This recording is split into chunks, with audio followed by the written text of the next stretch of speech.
গরমকাল মানেই আমরা সুতির জামা কাপড়, মলমল বা মাসলিন এই সব জামা কাপড় খুব পরি। মাসলিন বা মলমল এটা কিভাবে এলো সেটা কি আপনারা জানেন? সেটা এবার বলি। মাসলিন কিন্তু একটি ফ্রেঞ্চ শব্দ থেকে এসছে, সেটা হচ্ছে মুজ। আমরা এই যে মুজ, বিভিন্ন রকমের মুজ খাই, সেই মুজ থেকেই এসছে মাসলিন কথাটি।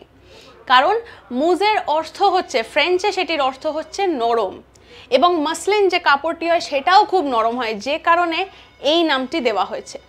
আর পরবর্তীকালে এই মাসলিন কথাটাই একটু চেঞ্জ হয়ে গেল, সেটা গিয়ে দাঁড়ালো মলমল, যে কাপড়টা আমরা অনেকেই পরি।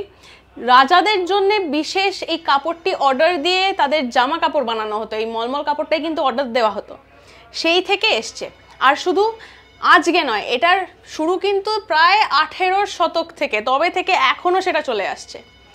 এটা যে শুরু হয়েছে, মানে এটা যে আমাদের দেশে তো পরের দিকে এসছে, কিন্তু প্রথম দিকে এটা কিন্তু ইরাক থেকেই এসছে।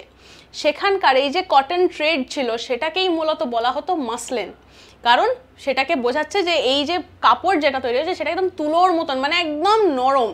সেখান থেকেই এইভাবেই আসলো আমাদের মলমল কাপড়। এইরকম নানা আপডেটসের জন্যই চোখ রাখুন আজ তাক বাংলার ইউটিউব চ্যানেলে, সাবস্ক্রাইব করতে ভুলবেন না।